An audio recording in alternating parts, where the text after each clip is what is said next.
ولا عرفت ظلامي ولا عرفت ضحايا ولا لغيرك دوايا رب يوم الندايا يا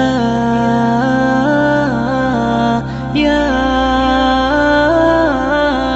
يا رجاء। পৃথিবীর অনেক মানুষ তোমাকে আল্লাহভীরু মনে করে, আবার অনেক মানুষ তোমাকে পাপিষ্ঠ মনে করে। অনেকে তোমাকে ভালো মনে করে, আবার অনেকে তোমাকে খারাপ মনে করে। কিন্তু বাস্তবতা হচ্ছে তুমি তো তোমার নিজেকে অনেক ভালো করেই চেনো। তুমি তো তোমার নিজের ব্যাপারে অনেক ভালো করেই জানো যে তুমি কেমন। তোমার গোপন বিষয়গুলো শুধুমাত্র তুমি জানো, আর তোমার প্রতিপালক জানে। সুতরাং প্রশংসাকারীদের অতিরিক্ত প্রশংসা যাতে তোমাকে প্রতারিত না করে, এবং সমালোচনাকারীদের অতিরিক্ত সমালোচনা যাতে তোমাকে ক্ষতিগ্রস্ত না করে। কেননা বাস্তবতা সম্পর্কে আল্লাহ তাআলা বলছেন, বালিল ইনসানু আলা নাফসিহি বাসীরাহ, বরং মানুষ তার নিজের ব্যাপারে সম্মুখ অবগত। জীবনের সবচেয়ে বড় বাস্তবতা হচ্ছে তুমি তো জানো না যে কোন অবস্থায় তোমার মৃত্যু হবে। সুতরাং একনিষ্ঠতার সাথে আল্লাহ তাআলার কাছে ক্ষমা প্রার্থনা করো, একনিষ্ঠতার সাথে আল্লাহ তাআলার কাছে তাওবা করো, নিজের জীবনের ভুলগুলোকে শুধরানোর চেষ্টা করো। তুমি মানুষের ভালোবাসা পাওয়ার জন্য, মানুষের সন্তুষ্টি লাভের আশায় ভালো কাজ করো না। কেননা মানুষের অন্তর পরিবর্তনশীল। আজকে হয়তো তোমাকে ভালোবাসবে, আবার আগামীকাল তোমাকে ঘৃণা করবে, তোমার সমালোচনা করবে। বরং তুমি মানুষের প্রতিপালককে সন্তুষ্ট করার জন্য ইবাদত করো।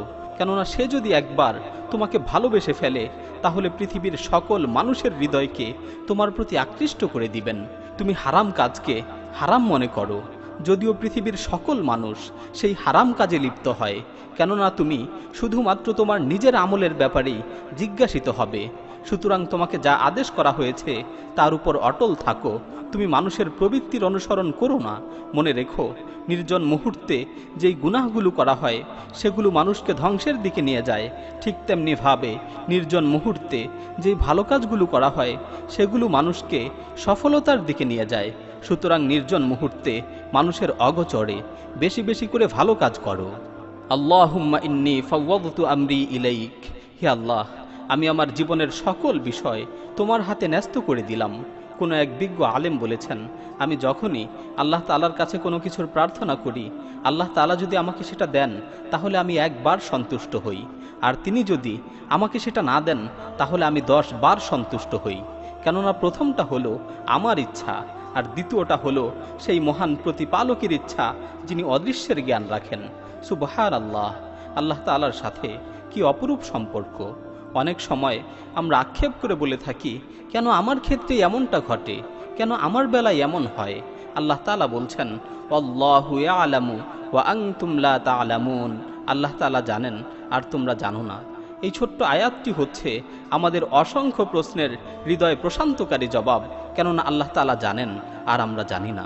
আসুন সর্ব অবস্থায় আল্লাহর শুকরিয়া আদায় করি, আলহামদুলিল্লাহ।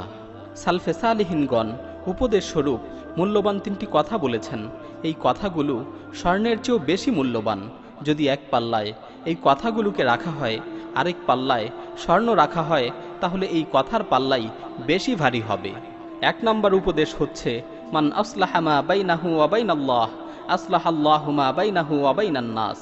যে ব্যক্তি আল্লাহর সাথে তার সম্পর্ককে ভালো রাখবে, আল্লাহ তাআলা তার সাথে মানুষের সম্পর্ককে ভালো করে দিবেন। 2 নম্বর উপদেশ হচ্ছে, মান আসলাহা সারিরাতাহু আসলাহাল্লাহু আলানিয়াহ। যে ব্যক্তি তার অভ্যন্তরীণ চরিত্রকে ভালো করবে, আল্লাহ তাআলা তার বাহ্যিক চরিত্রকে ভালো করে দিবেন। 3 নম্বর উপদেশ হচ্ছে, মান ইহতাম্মা বিআমরি আখিরাতিহি কাফাহুল্লাহু আমরা দুনিয়াহু ওয়া আখিরাতুহু। যে ব্যক্তি তার আখিরাতের বিষয়কে নিয়ে বেশি বেশি চিন্তা করবে, আল্লাহ তাআলা তার দুনিয়া ও আখিরাত উভয় জগতের জন্যই যথেষ্ট হয়ে যাবেন। হে মানুষ, সবচেয়ে পরিতাপের বিষয় হচ্ছে আসমান ও জমিন সমপরিমাণ বিস্তৃত জান্নাতে যদি তোমার জন্য একটু জায়গার ব্যবস্থা না হয়। সুতরাং তুমি তোমার জীবনকে মূল্যায়ন করো, কেননা এই জীবনটাই হচ্ছে আখিরাতের পাথেয়। আল্লাহ তাআলা যেন আমাদের সকলের গুনাহগুলোকে ক্ষমা করে দেন, আমাদেরকে জান্নাতের অধিবাসী হিসেবে কবুল করে নেন। ওয়া সাল্লাল্লাহু তাআলা আলা খাইরি খালকিহি মুহাম্মাদিন ওয়া আলা আলিহি ওয়া সাহবিহি আজমাইন।